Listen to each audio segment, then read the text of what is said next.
പിതാവിൻ്റെയും പുത്രൻ്റെയും പരിശുദ്ധാത്മാവിൻ്റെയും നാമത്തിൽ ഈശോയിൽ സ്നേഹമുള്ള സഹോദരൻ,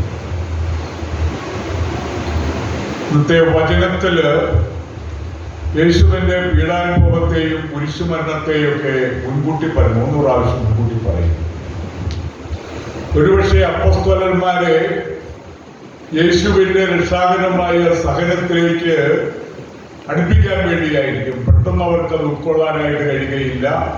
അതുകൊണ്ട് യേശു മുൻകൂട്ടി അവരെ അറിയിക്കുകയാണ്, സഹനം വഴിയാണ് രക്ഷ, കുരിശു വഴിയാണ് രക്ഷ എന്നുള്ളത്. സഹനം രക്ഷാകരമാണ്. വിജാതികൾക്ക് അപമാനമായിരിക്കുന്ന കുരിശിനെ യേശുവിന്റെ രക്ഷാകരമായ കുരിശിലെ സഹനം വഴിയായിട്ട് രക്ഷയുടെ അടയാളമായിട്ട് മാറ്റുകയാണ് യേശുവിന്റെ കാൽവരിയിലെ കുരിശുമരണം. സഹനം പലവിധത്തിലുണ്ട്. നമ്മുടെ അൽഫോൻസായുടെ തിരുനാൾ ആചരിക്കുന്ന അവസരത്തില് അൽഫോൻസാമയുടെ ജീവിതത്തിന്റെ മഹത്വം സഹനമാണ്. സഹനം എങ്ങനെ സ്വീകരിക്കുന്നു എന്നുള്ളതാണ്. സഹനത്തിന്റെ മുമ്പില് ദൈവത്തിനെതിരായിട്ട് ചിന്തിക്കുകയും പിറുപിറുക്കുകയും ചെയ്യുന്ന ആളുകൾക്ക് ദൈവം എനിക്ക് എന്തുകൊണ്ട് ഈ സഹനം തന്നു? നമ്മൾ ഈ ലോകത്തിലേക്ക് കിടക്കുമ്പോൾ, ലൗകിക ജീവിതത്തിലേക്ക്, അല്ലെങ്കിൽ ഇന്നത്തെ ലോകത്തിന്റെ ശൈലിയിലേക്ക് കിടക്കുമ്പോൾ സഹനങ്ങൾ പല വിധത്തിൽ കാണാൻ പറ്റും. ഒന്ന്, യുദ്ധം വലിയ സഹനം ഉണ്ടാക്കുന്നു. ഓരോ യുദ്ധവും സഹനം ഉണ്ടാക്കുന്നതാണ്. ഇപ്പോൾ തന്നെ പല യുദ്ധങ്ങൾ ലോകത്ത് നടക്കുന്നുണ്ട്. അമേരിക്കയും ഇസ്രായേലും ഒരു വശത്തും ഇറാൻ എതിർവശത്തുമായിട്ട് യുദ്ധങ്ങളും ബോംബ് സ്ഫോടൊക്കെ നടക്കുന്നുണ്ട്. അതുപോലെ യുക്രൈനും റഷ്യയും തമ്മിൽ യുദ്ധം നടക്കുന്നുണ്ട്. അതുപോലെ വിശ്വാസത്തെ പ്രതി കൊല്ലപ്പെടുന്ന ആളുകൾ നൈജീരിയയിലും മറ്റുമുണ്ട്. അപ്പോൾ കൊല്ലപ്പെടുന്ന, രക്തം ചിന്തുന്ന ഓരോ കാരണങ്ങളാല് നിരവധി ആളുകൾ ലോകത്തിൽ ഉണ്ട് എന്നുള്ളത് ഒരു യാഥാർത്ഥ്യമാണ്.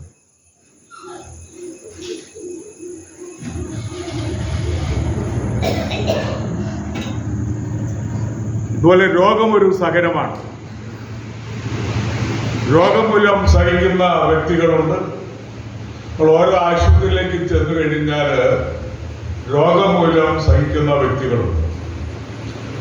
അൽഫോൻസ രോഗബാധിതയായിട്ട് രോഗങ്ങളൊക്കെ ദൈവസ്നേഹത്തിൽ നിറച്ചുകൊണ്ട് ദൈവം തന്ന സഹനത്തിലേക്കുള്ള വിളി സ്വീകരിച്ചുകൊണ്ട് ഇതിനെ പൂർണ്ണമായി ഉൾക്കൊണ്ടുകൊണ്ട് ജീവിതം ദൈവത്തിന് സമർപ്പിച്ചു. അങ്ങനെ ആ സഹനം രക്ഷാകരമായിട്ട് മാറി.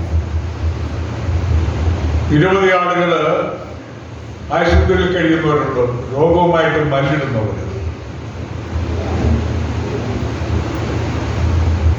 വിളക്കന്നൂരില് വിശുദ്ധ ബലി അർപ്പിച്ചപ്പോൾ, തോമസ് പതിക്കലച്ചൻ വിശുദ്ധ ബലി അർപ്പിച്ചപ്പോൾ തിരുവോസ്തിയില് യേശുവിന്റെ പ്രതിച്ഛായ പകർന്നു. അതിനെ ദിവ്യകാരുണ്യ അത്ഭുതമായിട്ട് ഗവേഷണങ്ങൾക്കും പരീക്ഷണങ്ങൾക്കും ശേഷം റോം അംഗീകരിച്ചു. നമ്മൾ ഒത്തിരി ആളുകൾ വിളക്കന്നൂരിൽ പോയിട്ട് ആ ദിവ്യകാരുണ്യ അത്ഭുതം, ആ പ്രതിച്ഛായ നമ്മൾ കണ്ടിട്ടുണ്ട്. അത്ഭുതം നടന്ന അന്ന് ആദ്യമായിട്ട് ചെന്ന 2 പേരിൽ ഒരാൾ ഞാനാണ്. ഞാനന്ന് വയനാട്ടിലോട്ട് പോകാനായി ഉണ്ടായിരുന്നു. അവിടെ എന്റെ സ്റ്റേഷനിലെ വെഞ്ചരിപ്പിന് ചെന്നതാണ്. ഇത് കഴിഞ്ഞിട്ട് വൈകുന്നേരം ദിവസത്തിലേക്ക് കുർബാനയുള്ളതുകൊണ്ട് അവിടെ താമസിച്ചു. അപ്പോൾ ആളുകൾ പറഞ്ഞു കേട്ടു, ദിവ്യകാരുണ്യ അത്ഭുതം വിളക്കന്നൂരിൽ സംഭവിച്ചു. അന്ന് വികാരത്തിനായിട്ട് അന്നത്തെ അവിടുത്തെ വികാരത്തിനെയും കൂട്ടിക്കൊണ്ട് ഞങ്ങൾ 2 പേരും കൂടി വിളക്കന്നൂരേക്ക് പോയി. അപ്പോൾ ആദ്യം ചെന്ന വൈദികന് ഞങ്ങൾ 2 പേരും. അച്ഛനിങ്ങനെ ദിവ്യകാരുണ്യ അത്ഭുതം, ഈശോയുടെ ആ തിരുവോസ്തയിൽ, യേശുവിന്റെ അത്ഭുത ചായ പൊതിഞ്ഞ തിരുവോസ്തി ആളുകൾക്ക് ഇങ്ങനെ ഇടയ്ക്ക് കാണിച്ചു കൊടുത്തു. കൂടുതൽ ആളുകൾ വരുമ്പോൾ ഇതിന്റെ സർക്കാരിലേക്ക് വിളിച്ചു. ആ അച്ഛൻ ഇന്ന് രാവിലെ നിര്യാതനായി. അപ്പോൾ അച്ഛനെ ക്യാൻസർ പിടിപെട്ടു. 3-4 വർഷമായിട്ട് ചികിത്സയിലായി. അച്ഛനെ 2 പ്രാവശ്യം ഞാൻ കാണുകയുണ്ടായി. ആശുപത്രിയിൽ വെച്ച്, രണ്ടാമതായിട്ട് പ്രീസ്റ്റ് ഹോമിൽ വെച്ചത്. ക്ഷീണം, ശ്വാസം മുട്ടലുണ്ട്. അച്ഛനപ്പോഴും വീട്ടിലേക്ക് പോകാമെന്ന് ഒരു പ്രാവശ്യനോട് രണ്ടാമത് ആശുപത്രി വെച്ചാൽ കണ്ടത്. അച്ഛനെ ഇന്ന് രാവിലെ നിര്യാതനായിരുന്നു. അച്ഛൻ്റെ സംസ്കാര കർമ്മങ്ങൾ വെള്ളിയാഴ്ച രാവിലെ 10 മണിക്ക് വിളക്കന്നൂരാണ്. അച്ഛൻ്റെ സ്വന്തം ഇടവക കിളിയമ്പലയാണ്. ഞാൻ വികാരി ആയിരുന്ന സ്ഥലമാണ്. അച്ഛൻ്റെ പിതാവ് മരിക്കുന്നത് ഞാനൊരു വികാരി ആയിരുന്നപ്പോഴാണ്. അപ്പോൾ ആ ദിവികാരിന്റെ അത്ഭുതം സംഭവിച്ചത് വിളക്കന്നൂർ വെച്ച് അച്ഛനായി അവിടെ വിശുദ്ധ ബലി അർപ്പിച്ചപ്പോൾ ആയതുകൊണ്ട് അവിടുത്തെ ആളുകളുടെയും ഒക്കെ താല്പര്യം അനുസരിച്ചുകൊണ്ട് വിളക്കന്നൂർ അച്ഛന്റെ ഭൗതിക ശരീരം സംസ്കരിക്കുകയാണ്. അപ്പോൾ അച്ഛനും സഹനത്തിലൂടെയാണ് ജീവിതത്തിന്റെ സായ കാലഘട്ടം ചിലവഴിച്ചത്. ക്യാൻസർ എന്ന് പറഞ്ഞു കഴിഞ്ഞാൽ ശ്വാസകോശ ക്യാൻസറാണ്. തീർച്ചയായിട്ടും വിഷമം ഉണ്ടാക്കുന്നതാണ്. ശ്വാസം എടുക്കാനായിട്ട് ബുദ്ധിമുട്ടുണ്ടാക്കുന്ന ഒരു രോഗമാണ് ശ്വാസകോശ ക്യാൻസർ.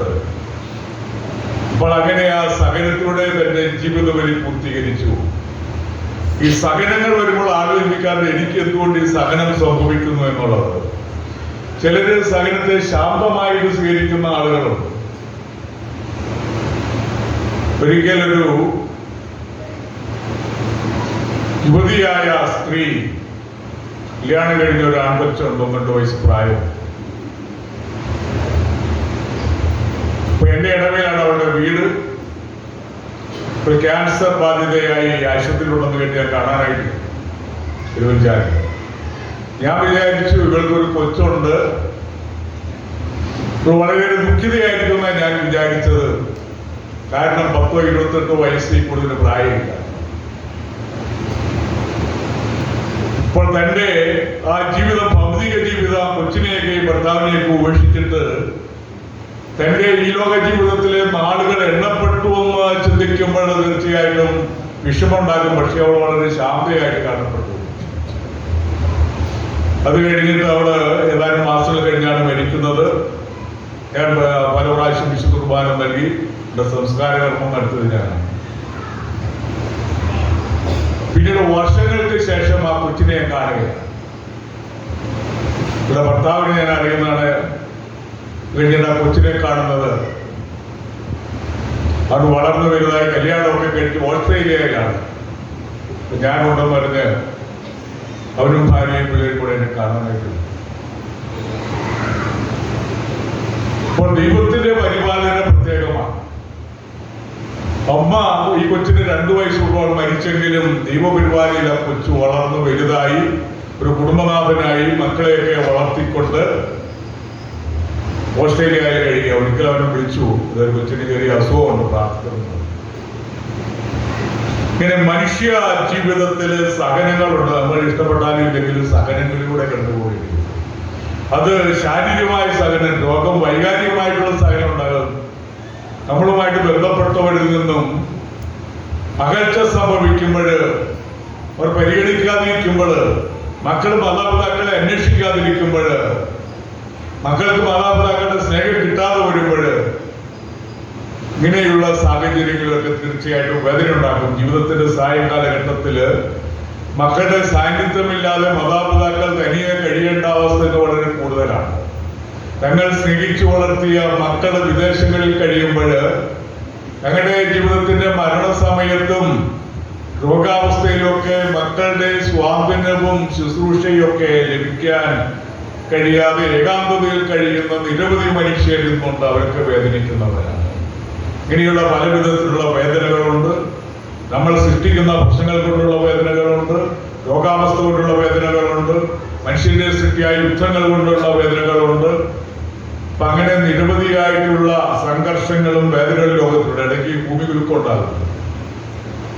ഇങ്ങനെ ആളുകൾ ആയിരക്കണക്കിന് ലക്ഷക്കണക്കിനുള്ള ആളുകൾ മരിച്ച ഭൂകമ്പങ്ങളുണ്ട്. എന്തുകൊണ്ട് ഇത് സംഭവിക്കുന്നു, എന്തുകൊണ്ട് അനുവദിക്കുന്നു എന്നുള്ള ചോദ്യം പലപ്പോഴും ഉണ്ടാകും. പല ഭൂകമ്പങ്ങളിൽ ആയിരക്കണക്കിന് ആളുകൾ മരിച്ച ഭൂകമ്പങ്ങൾ ലോകത്തിന്റെ ചരിത്രത്തിലുണ്ട് എന്നുള്ളതാണ്. പിന്നെ യുദ്ധങ്ങള്, ഈ ലോകത്തിന്റെ ചരിത്രം എടുത്തു നോക്കിയാൽ നിരവധിയായിട്ടുള്ള യുദ്ധങ്ങൾ എന്തിനു വേണ്ടിയാണെന്ന് അറിഞ്ഞുകൂടാ. ദൈവം സൃഷ്ടിച്ചതാണ് മനോഹരമായ പ്രപഞ്ചം. ചില രാജാക്കന്മാരും ചക്രവർത്തിമാരും തങ്ങളുടെ യശസ്സും ആധിപത്യവും മറ്റു രാജ്യങ്ങളിലെ സ്വർണവും പണവും ആളുകളെയൊക്കെ പിടിച്ചുകൊണ്ടുപോകുന്നതിന് വേണ്ടി യുദ്ധങ്ങൾ നടത്തുന്നു. അങ്ങനെയുള്ള യുദ്ധം ചെയ്ത പലരെയും മഹാന്മാരായി കണക്കാക്കുന്നു. അലക്സാണ്ടർ ദ ഗ്രേറ്റ് എന്നൊക്കെ പറഞ്ഞ് വളരെ മഹാന്മാരായിട്ട് ലോകം കണക്കാക്കുന്നു. പക്ഷെ അവർ വാസ്തവത്തിൽ മഹാന്മാരാണ്. രക്തം ചിന്തി അവർ മഹാന്മാരാണ്. അവരെന്താ നേടിയത്?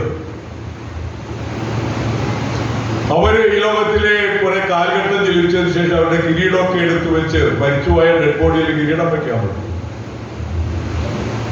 അവരെയും സംസ്കരിച്ചു, അവർ മണ്ണോട് ചേർന്നു. ഈ ഭൂമിയിൽ എല്ലാവരുടെയും ഗതി അങ്ങനെയാണ്. എന്തെല്ലാം നേടിയാൽ അതാണ് സമർത്ഥനായ സീസറും ഒക്കെ മരിച്ചുപോയതിനെ പറ്റി വീൺപിടിഞ്ഞ കവിത എഴുതിയത്. സമർത്ഥനായ സീസർ കൊല്ലപ്പെടുക കുത്തി വളർത്തി സനത്തിൽ വെച്ചു. എന്റെ സുഹൃത്തുക്കളൊക്കെയാണ് ജൂലിയസ് സീസർ ചക്രവർത്തിയാകാനായിട്ട് ശ്രമിക്കുന്നതെന്ന് പറഞ്ഞുകൊണ്ട് ആളുകളെല്ലാം കൂടെ കടാരിയായിട്ട് വന്നു റോമൻ സെറ്റിൽ വെച്ച് കുത്തി താൻ ഇഷ്ടപ്പെടുന്ന ബ്രൂട്ടസ് കത്തികൊണ്ട് കുത്തുന്നത് കണ്ടു കഴിഞ്ഞപ്പോൾ ജൂലിയസ് സീസർ ചോദിക്കുക, തൂക്കൊക്കെ ബ്രൂട്ടെ ഈ ഇത് ചെയ്യുകയാണോ എന്ന് ചോദിച്ചുകൊണ്ട് ആ കുത്തുകഴിച്ച് മരിച്ചു വീഴുകയാണ്. പിന്നെ ചരിത്രം എന്ന് പറഞ്ഞ രക്തചിന്തയില്ല. അപ്പോൾ പല വിധത്തിലുള്ള സഹനങ്ങൾ മനുഷ്യത്വത്തിലുണ്ട്. ഒന്ന് മനുഷ്യൻ സൃഷ്ടിക്കുന്ന സഹനങ്ങൾ, മനുഷ്യന്റെ ആർത്തി കൊണ്ടുള്ള സഹനങ്ങൾ, ഇവൻ സൃഷ്ടിച്ച് ഭൂമിയുടെ അതിർത്തികൾ മാറ്റിവെക്കാനും ഇവിടുത്തെ സ്വർണ്ണവും കനവും ഏതെങ്കിലും രാജാവിനെ അഭിഷപ്പെടുത്തുവാനും വേണ്ടിയിട്ടുള്ള യുദ്ധങ്ങൾ, ഇങ്ങനെ നിരവധിയായ യുദ്ധങ്ങൾ ചരിത്രത്തിന്റെ ആരംഭം മുതൽ ഈ കാലഘട്ടം വരെ ഇന്നും നടക്കുന്നു. അതുപോലെ നിരവധിയായ രോഗികൾ മനുഷ്യരെ വേട്ടയാടുന്നുണ്ട്. ശാസ്ത്ര പുരോഗമിച്ചെങ്കിലും ഇന്നും വേദന കൊണ്ട് വിളയുന്ന നിരവധി ആളുകൾ ആശുപത്രികളിൽ കഴിയുന്നുണ്ട് ഈ ദിവസത്തിലും. എല്ലാവർക്കും സഹനവും മരണവും ഒക്കെ ജീവിതത്തിന്റെ ഭാഗതയുമായി ദീർഘനാൾ ജീവിച്ചാൽ സഹനവും മരണവും ഒക്കെ ലോക ജീവിതത്തിൽ നമുക്ക് പ്രിയപ്പെട്ടവര് വേർപിരിയുന്ന സാഹചര്യങ്ങളുണ്ട്.